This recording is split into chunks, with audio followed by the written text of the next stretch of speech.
Hello, everyone. Welcome to the 21 Hats podcast. I'm your host, Lauren Feldman. It's easy to condemn the horror stories coming out of Noma, the celebrated restaurant in Copenhagen. But this week, Jay Goltz, Jennifer Kerhin, and Ted Wolfe confront a harder question. How far are the rest of us, business owners in every industry, from crossing the line? Because it's not just restaurants. Most owners don't set out to be abusive. They set out to build something great. And somewhere along the way, high standards can start to blur into something else. I was out of control when I was in my 20s, Jay admits. So, what changed? And where did the owners land? How much command and control is actually necessary? When does pushing someone cross the line? And when does not pushing them enough become its own failure? Have you ever held on to the wrong employee too long? Or pushed the right one too hard? Jay doesn't sugarcoat his opinion about yellers. You're going to tell me you're passionate. I'm going to tell you you're an asshole. The group digs into the trade-offs every owner faces. Hiring versus managing, systems versus stars, culture versus performance. What do you do with a high performer who damages the team? Can you really coach anyone to excellence, or are there limits? And then there's the quiet warning sign many owners ignore.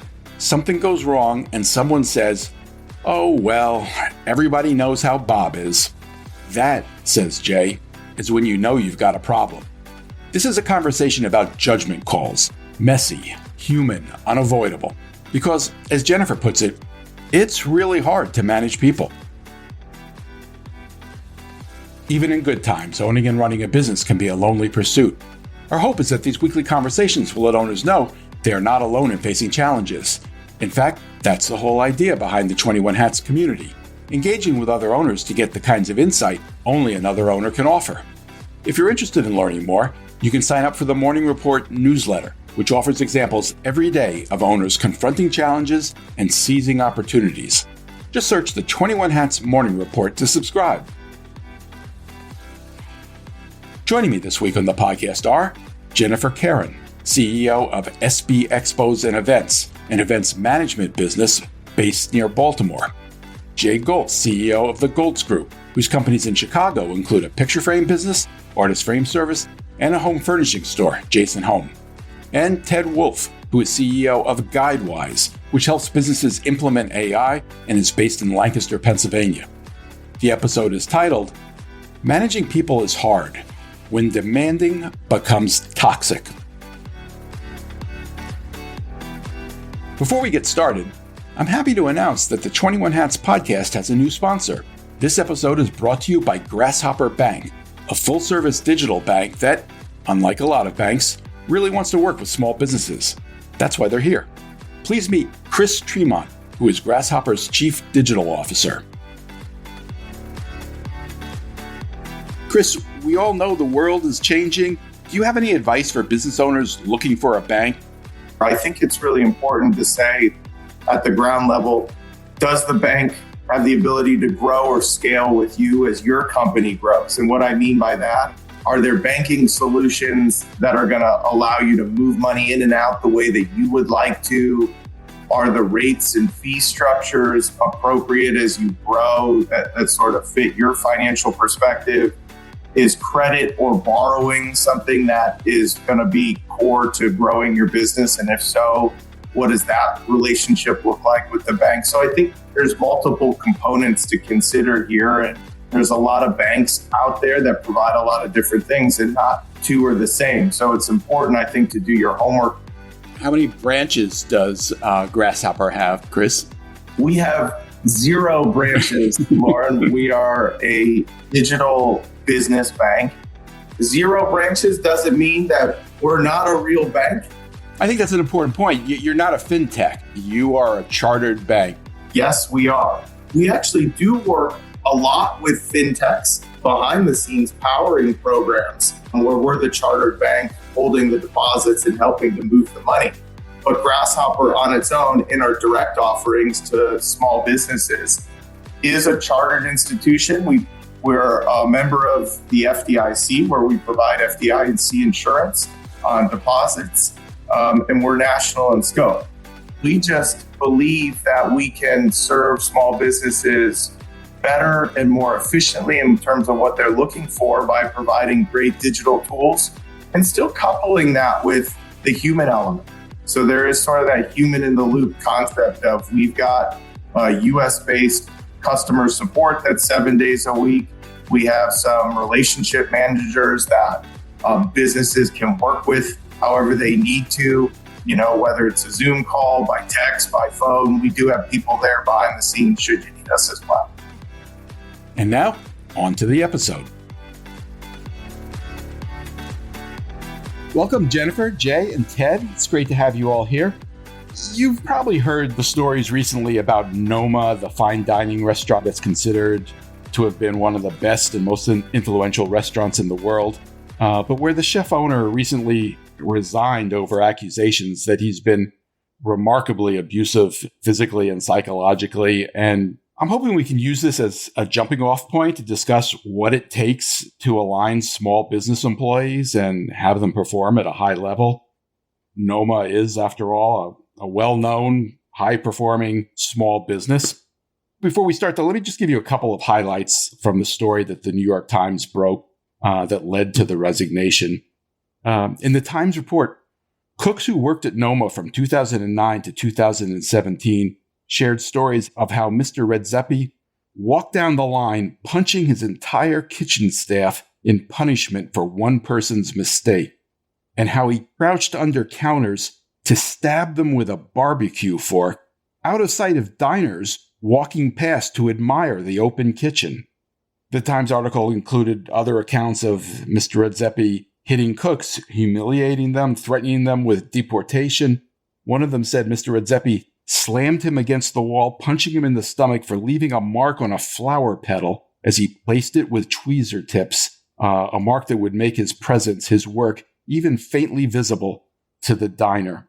And, we should emphasize, because of its renown, this restaurant had incredible influence. A tremendous number of chefs went there as interns, unpaid interns, and then went off and started their own restaurants, in many cases, following what they'd learned there. So, again, I don't think any of us are experts in fine dining, but I'm curious, when you hear stories like this about Noma, with that kind of brilliance paired with that kind of horrific mistreatment, what's your gut reaction? Does any part of you understand how this could happen? I find it revolting.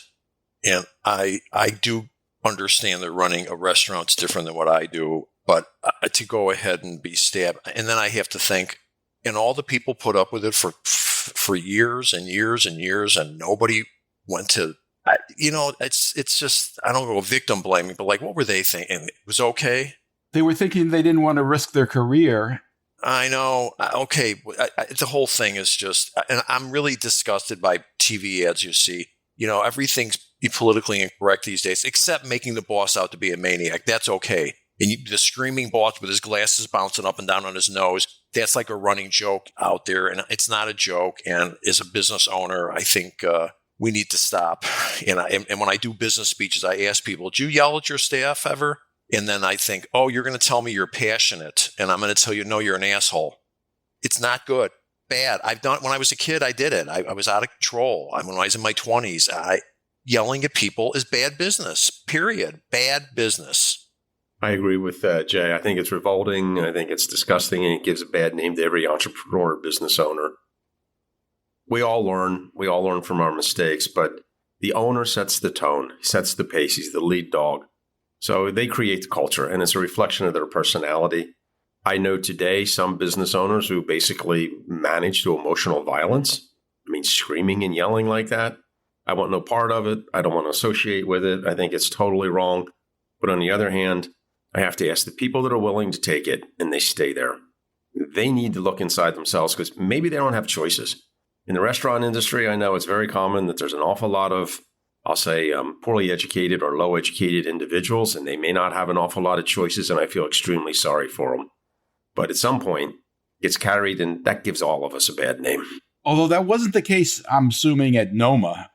Those were prized jobs, and very talented people had to compete to get them. I think they stayed quiet for different reasons. Well, I will tell you that I know an individual who worked for a very, very well-known fine dining restaurant in New York City down near Wall Street. To rent that restaurant out for a night cost tens of thousands of dollars. And they treated their staff exactly the same way it was described here. Do you think there's something different about restaurants and that deadline pressure? I mean, obviously, there's deadline pressure in a lot of businesses, but is that something that helps explain this? You know what? Maybe. I don't run a restaurant. If you got 20 of these guys or women together and they said, listen, you have to do it this way, it's only at work. I don't know. I've never run a restaurant like that. I find that surprising. I certainly think, though, in normal business, this is the problem, which I didn't understand when I was 26. When you scream at somebody, you have no idea what you're doing to their head. They might have had an abusive alcoholic father or mother. They could have been beaten as a kid, and every single person watching it is cringing. The amount of psychological damage you were doing to human beings, it's just wrong.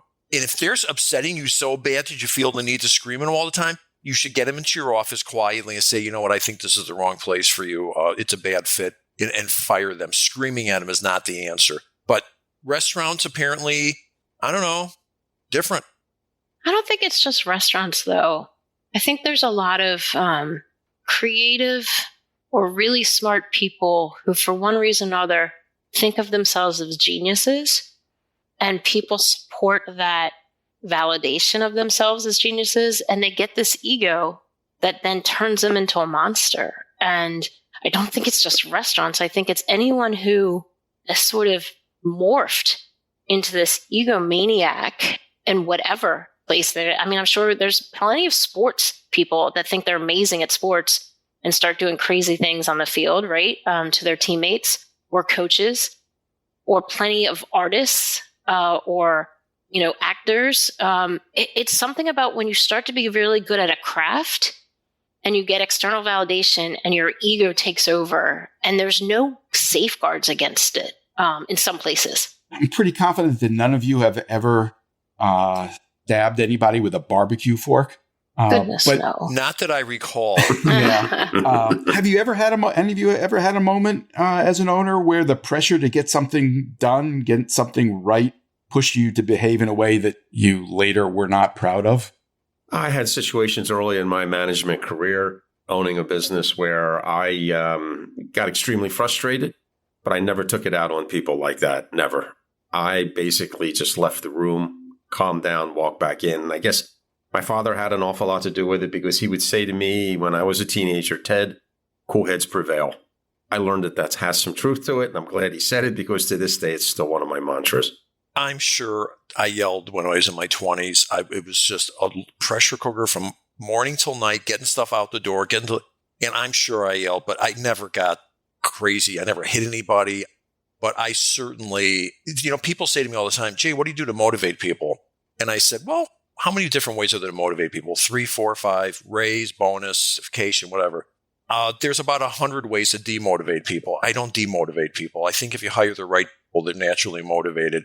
But all you have to do is, for instance, we frame pictures. Once in a great while, someone damages a print. It happens. And I go out of my way to go to the person that did it, because I know they're sick to their stomach and it's extremely upsetting. And I go, look, you're very careful at work. This doesn't happen a lot. Do not take this home. Don't worry about it. And I feel very good about the fact that I do that, because I am sure it's weighing on them and it's not right. They didn't kill somebody.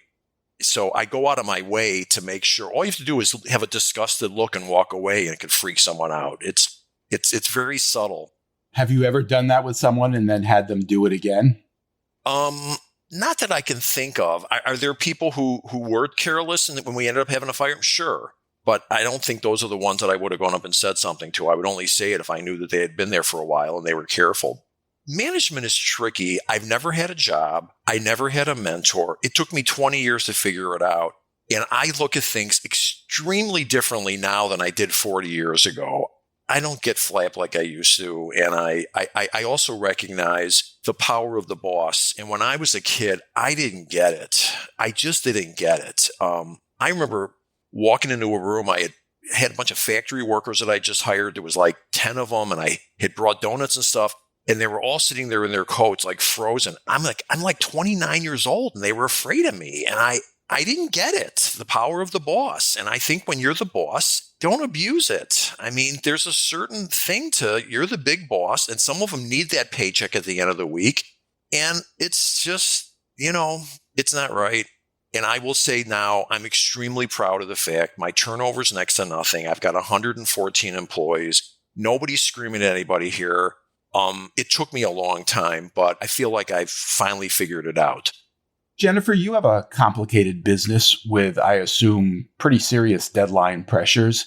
What's high performance look like in your mind with your staff?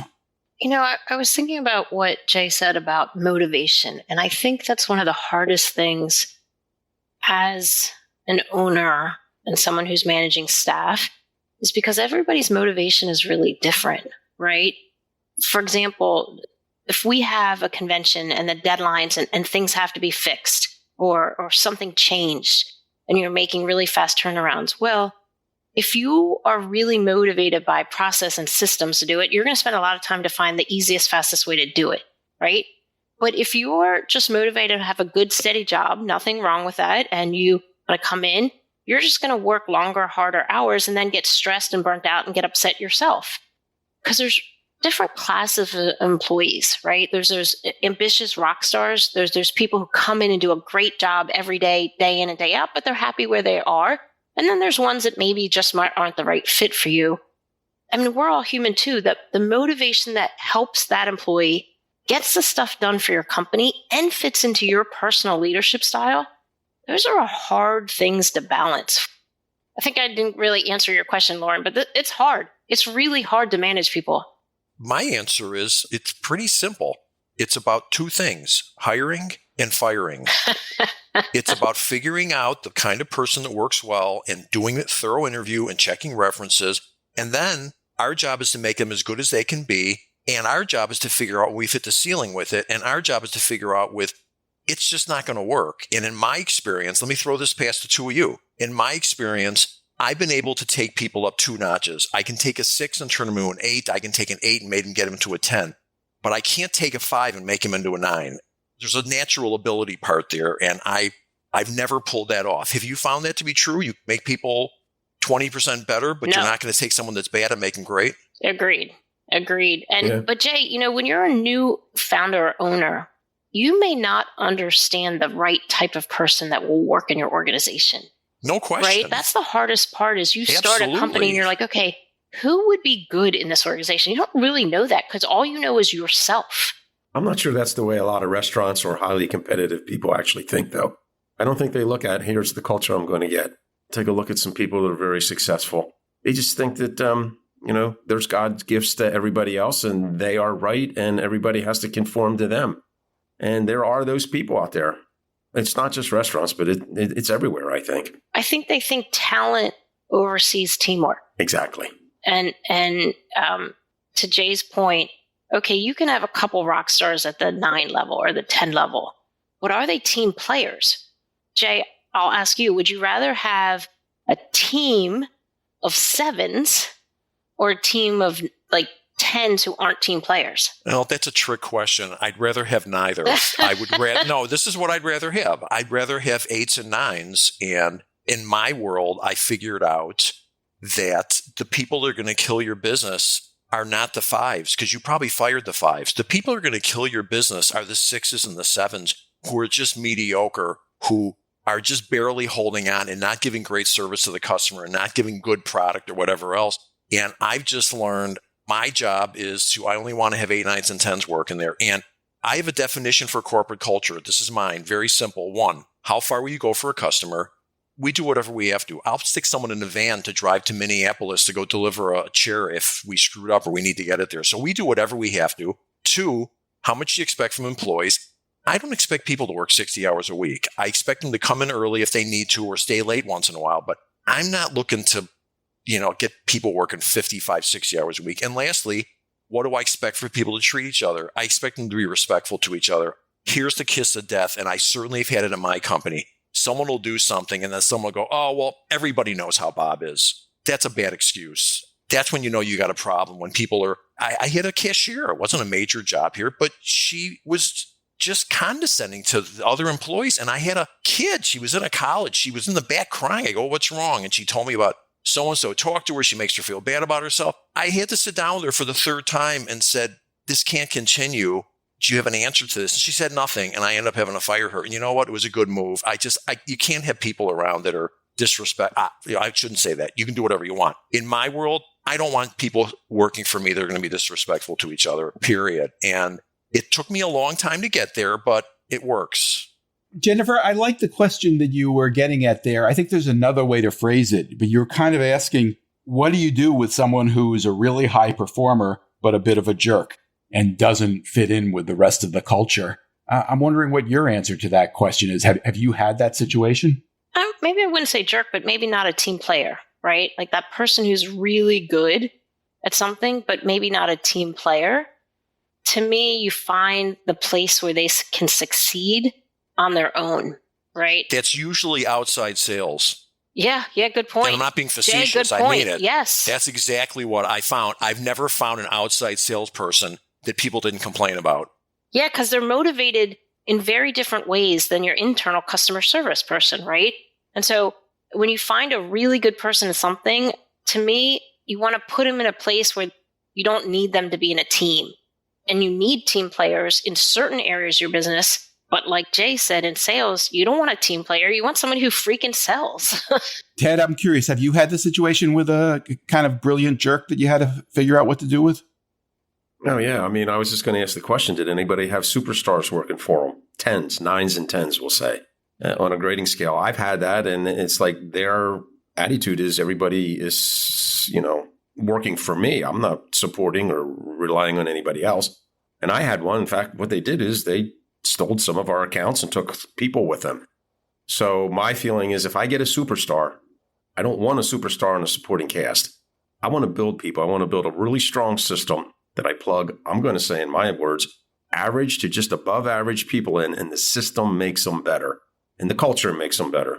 So what do you do with the superstar if you wind up with one? Get rid of them. Really? Yeah, I let them go. One of my biggest transition problems was I've always been a retailer, and then I started doing outside sales with artwork and such. So I had to hire outside salespeople. And I learned having an inside person and an outside are two different animals. Like, here's my analogy.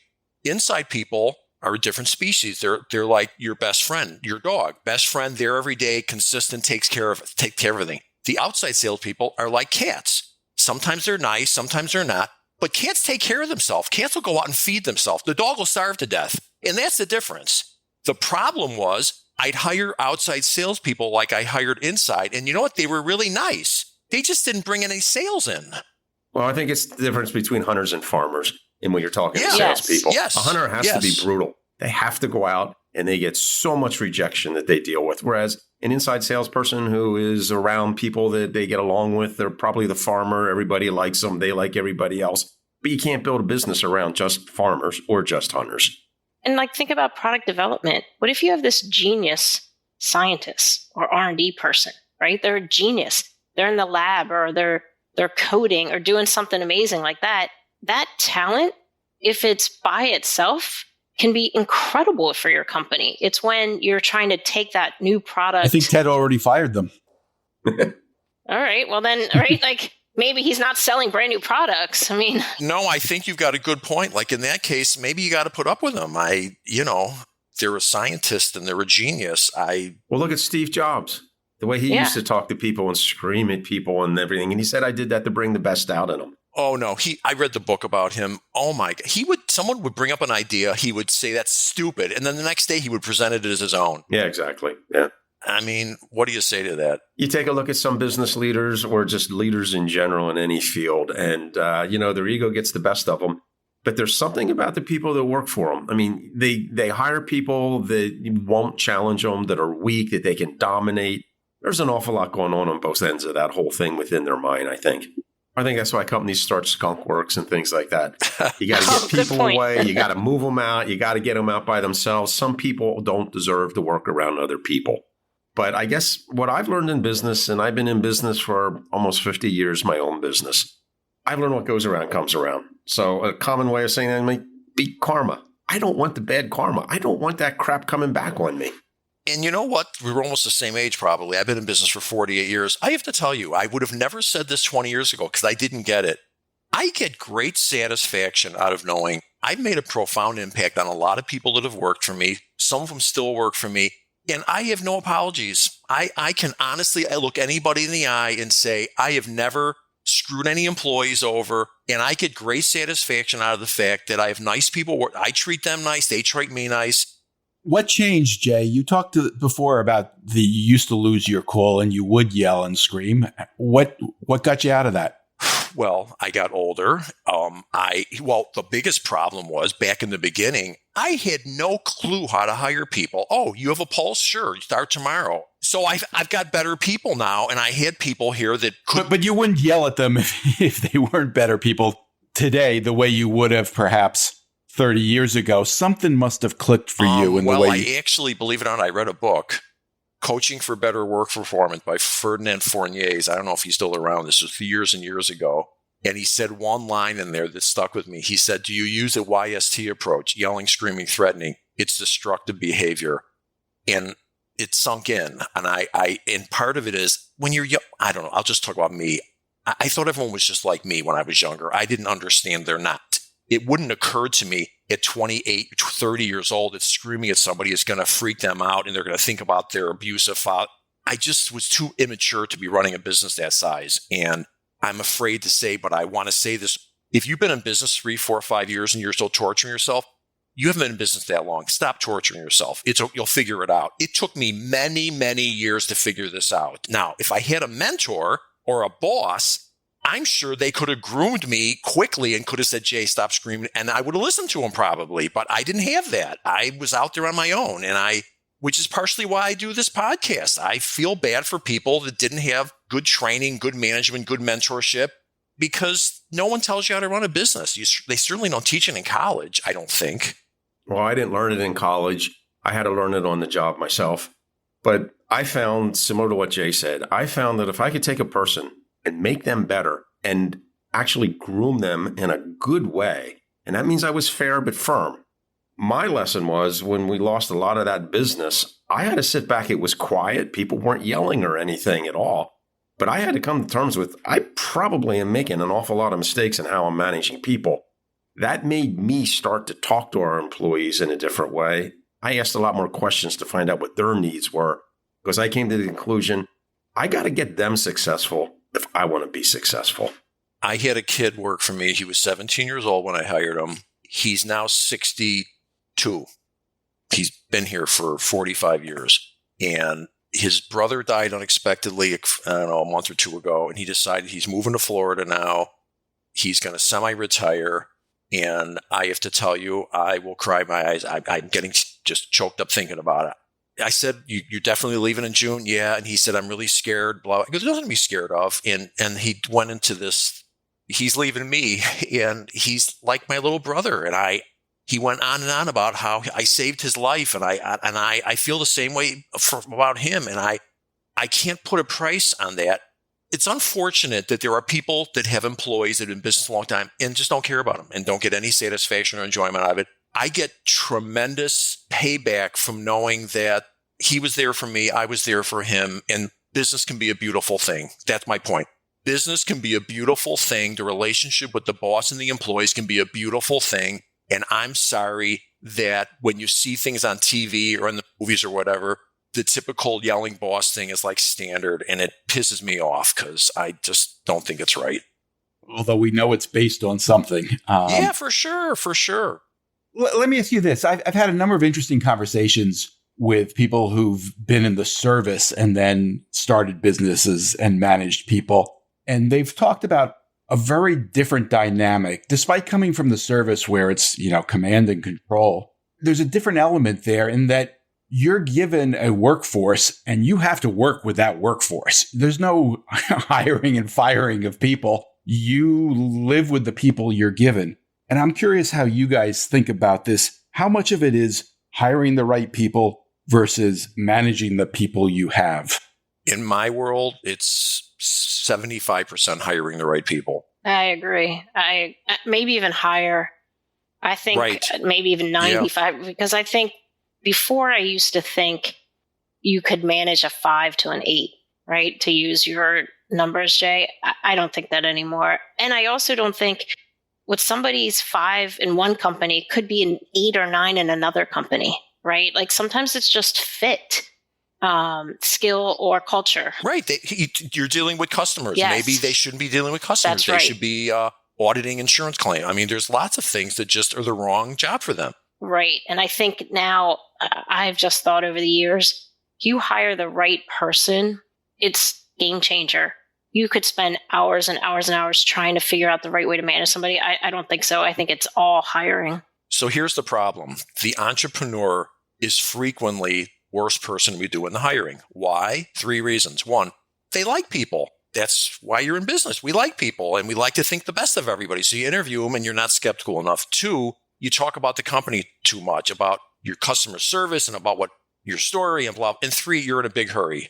That's a recipe for disaster. My company was changed when I hired a woman. I interviewed her. She ran a lighting show. She had 4 employees. I said, how many people did you have to hire to get to the 4 employees that you've got that are good? She goes, 4. And I laughed and I said, either you have much lower standards than I have or you're a hiring genius. I hired her. She was a hiring genius. She changed my business. And this is 30 years ago. I still have most of the people she hired from me 25, 30 years ago. They're still here. I would interview with her and she'd go, what do you think? Oh, he seems good. Are you out of your... And she would lay me out about... And she was right. She was right. So having the right person doing the interviewing is critical. And maybe the boss is not the one to be doing it. Well, I think a lot of it comes down to accountability and feedback. How do you give people feedback? And if you have to berate people to give feedback so it finally sinks in, you're either desperate or they are. And you're not going to build a big, big business around that. Now, this is a situation with this Noma. Obviously they had remote locations, restaurants, and all kinds of things. And the guy was riding very, very high. But I think it comes down to the culture and the way it's a reflection of you. And that comes back to a lot of accountability and how you give feedback to people. Where do you draw the line between having high standards and, toxic pressure? What's the sweet spot there, Ted? Well, I think everybody knows if they're going to berate somebody, there's something wrong. So you treat somebody with respect. Everybody deserves some type of respect. Everybody does, in my opinion. So I treat them with respect, and if it gets returned, I know, okay, I'm probably on the right track. But you can tell in 30 days if somebody's going to make it or not make it. You just got to be honest. You got to have those hard conversations with them. But you got to be honest. You got to have integrity. My big line is I say to them, Bob, this is the 3rd time I'm telling you this. I'm getting concerned you're the wrong person for this job because I have to tell you, if I have to tell you again, it's going to be your last day, unfortunately. I have to tell you, you can't do this again. And I just want to clarify something. I have yelled. I have never berated anyone. I've never called anybody names. I've never said you stupid. I would never, ever do that. But I would scream about whatever it's like. I would never berate them, but I definitely did scream. I think there's one thing that owners should remember is when you're starting off as a company and you get somebody you really like, it's a great fit, you think they're a rock star, sometimes you design jobs around them. And I've learned that lesson, you shouldn't. You should design what your company needs. Write down the responsibilities of that. If the person fits 70% of them, great, you can do the other part. But create job descriptions or roles or responsibilities, regardless of the personalities of the people you have now. I made a lot of those mistakes in the beginning because you get somebody, you're like, this is a great fit. This person, they can do X, Y, and Z. And you're like, wait a minute. No, right? They were great in their current fit, but you need to, as you grow, you need to be more honest about the roles and responsibilities you need, regardless of the personalities and characters that you have on staff. You brought up an incredibly important part. If you grow your business, the people that played basketball with Michael Jordan in high school probably didn't get to college with him. And the people he played in college with probably didn't get to the NBA. If you're that talented or good at what you do, that your company keeps growing, there's no question that most of the people are not going to be able to keep up and be at the top. And that certainly has happened. You outgrow people. And sometimes it's okay and they stay in their position. And sometimes they leave for either because you had to fire them or they quit. But that is a problem. The old thing of, oh, that guy worked me in the loading dock and now he's my vice president. Yeah, that can happen, but not all the time. Right. Exactly. One of the things that we found is an important metric as we were growing. And that was a metric that said, How many people did you manage that turned into managers themselves? Because that enables us to grow. That became our most important metric on anybody, because they looked at each other and said, I got to get you better. I got to make you better, because that's how I also become more valuable to the company. That's a great one, Ted. How are you getting somebody to replace part of your work? If you can have somebody replace 25% of the work, that's how you become more valuable to the company. Yeah. Ted, did you do anything to encourage that? Did you offer training or anything, or did you just let it happen organically? No, it wasn't organic. I mean, after we went through that situation where we lost business that weekend, we did away with all titles. Everybody had the title of partner. Now, it wasn't an equity partner, but they partook and they were a partner in getting profit sharing every year, every quarter, actually. We put millions of dollars into profit sharing. And it was a lot of talking and nurturing and building. So it was a constantly, I mean, we didn't do therapy. It was therapeutic in talking with people and finding out how we can help them succeed. And once they knew that, if you hire a decent person, they're going to treat you back that way. I mean, our turnover in our business, and we had at the high point probably close to 800 people. Our turnover was probably too low, but we were manufacturing a good succession plan. We had the metrics. We went public with it. We gave a lot of credit to a lot of people. We made them the heroes, not us. And it worked. It just really all clicked and it worked. What's the problem with having turnover that's too low? You don't get fresh ideas. You don't get a lot of innovation sometimes. And there's probably some people that probably are not, they're probably sevens. What do you think that percentage is, Ted? What's that right percentage of turnover? I don't know if I could give it a number, to be honest with you, but I look at it and I can walk into a business today, and I think anybody that's in business long enough, you can walk in and you get a feel for the culture. You get a feel for how people are interacting with each other. And I mean, it's a sports team in business today, whether we want it or not. We can all say it's a family, but it's not. It's a sports team. We got to be competitive, particularly with AI coming in and everything.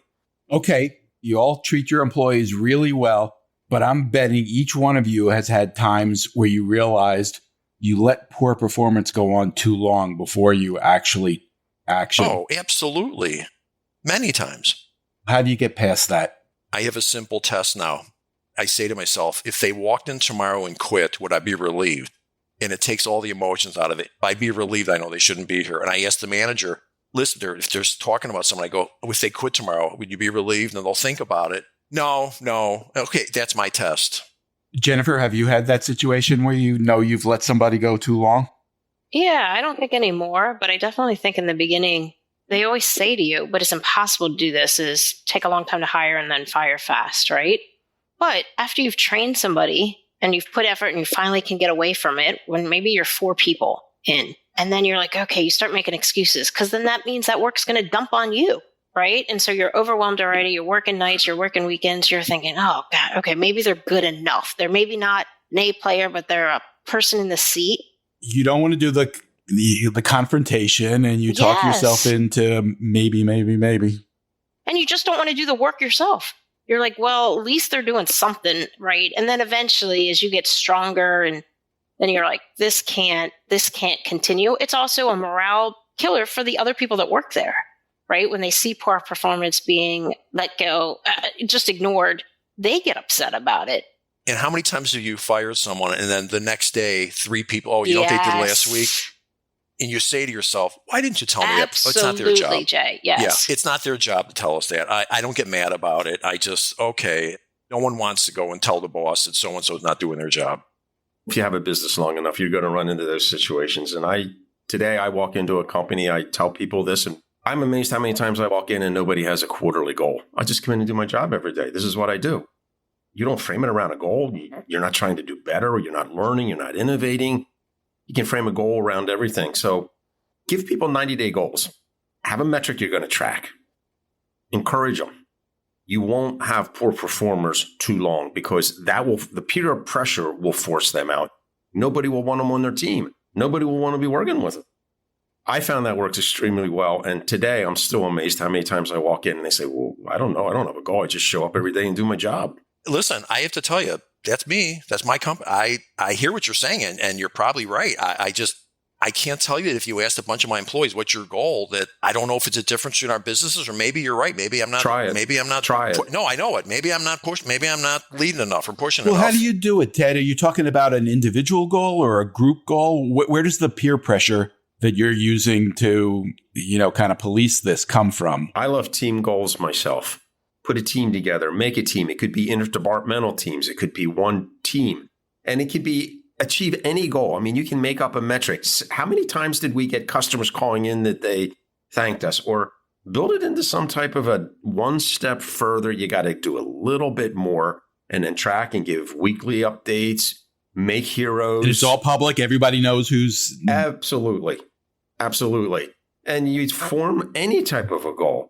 People love to compete. They may not admit it, but people love to be able to say, can we come together and make it work? But you have to nurture the environment. You got to give them positive reinforcement, and you got to be fair but firm and give them the honest feedback. And the big thing is, from a goal, it's not just winning the goal. It's what did you learn about yourself and what you learn about achieving a goal, working with other people. That's the root of it, and that's where you want to go with it. I'm having a hard time applying that to a retail business where, like in my framing business, they've got art backgrounds. They're very good at it. They're good at taking care of customers. They show up every day. They do a lovely job. Many have been with me 10, 15, 20 years. I'm trying to figure out what I do for a goal. Do you operate the process is exactly the same, or have you ever innovated and tried doing the exact same job in a different way? There's all kinds of things you can come in and say, hey, you know what? I can get them thinking. It's personal development that I want to drive. All right. I think I need some personal development from you after the podcast. I need some personal attention. We'll talk. Well, I think ultimately is that, management of people is its skill in itself. To go back to the athletic sort of analogy, there's incredible athletes who are terrible coaches. And there's coaches who are probably mediocre athletes who know how to motivate and manage and be strategic. And I think every major company we under-resource management training. We started a book club, so that we do a book club internally for managers. The more management training I can do, the better, because it is not always an innate skill. And you can't just expect your good performers to manage somebody. Ted, you said everybody loves to compete. I don't know if that's true. Maybe in the people you're hiring in your kind of business, I just don't know that that's true, that somebody with an art degree, art background, that likes making art, that likes taking care. I just don't know that everybody likes to compete. I think everybody loves to be able to invent. People like to accept a challenge. Okay, maybe. If they have art backgrounds, it's like, okay, how can we explain what we're doing a little differently? Or come in. Okay. I mean, sure. Everybody can do that. Everybody wants to do that. It makes them feel like they're growing, they're important, they belong to something special. That part I buy. Yeah. One other thing that we did was very effective. We broke everybody into teams, and we had the team, maybe 10 people on a team, elect that team leader. They held the position for 6 months. They got extra money for it. After 6 months, that team elected the next team leader. And you know what that did? It cut down on the politics, because they said, wait a minute, you're going to be managing me in the next 6 months, maybe? I better treat everybody here decently. I can't tell you how many inner office problems and little nitpicking and rumor mill just stopped right away for that. Jay, I heard you sighing. Wow. I've got, now there's 5 people in my biggest frame place. I can't get anybody who will even take any management response. They don't want it. They just don't want it. It's a whole nother day out there. And I am confident that if I said to them that whole thing with you're going to be in charge, they don't want to be in charge. So you create an interdepartmental team and find somebody that wants to be in charge. Find 3-4 people, 5 people that want to be in charge, and create teams. 5, 10 people. You got quite a few employees, Jay. That's also how you nurture them and get them used to and do management and leadership training on the job. To some extent, the issue that you're talking about there is employees who are looking for a career and advancement and want to grow in their position versus employees who want to do their job and go home and think about something else. And it's still a career. You were half right. You're right. It's a career, but they don't need advancement. Yes, it's still a career. They like what they do. They're good at it. They stay around for 20, 30 years. That's a career. I think I was 3/4 right, Jay. Okay, that's fine. But the two things are not mutually exclusive. There could be a career, right, and they might not want any advancement. So, I mean, I literally have people that have been doing the same thing for 25 years are good at it, like it, and they're retiring. That's fine. Everybody deserves the dignity to make their own decisions. But I think that, we had a lot of employees and not every one of them wanted a career. But we were able to find those people who were developing other people, and then we groomed them and we built these teams. And it wasn't always teams of a department doing a particular function. We thought above it. We wanted to innovate. We wanted to bring new ideas into a certain area of the business that was getting stale or something. We created teams to be able to do this. It may not have been their full-time job, but it was a team. You'd be amazed how many times people that just wanted a career would step up and say, well, let me take it. I'll take it the next 6 months. It's only 6 months. Yeah, let me try it. And it developed them. It made them work, and it created meaning for them. Now that I fully agree with, and my people do feel they do meaningful work. They take people's prized possessions and they work with them to find them the perfect framing, and the customers are thrilled and they do find it meaningful. And they do want, I'm going to use the word career simply to mean they hang around, but they do not aspire, because trust me, I've tried to get someone to take over some management. They just don't want it. I think there's plenty of people, Jay, who want to have purpose and have a career, but don't want to be a leader.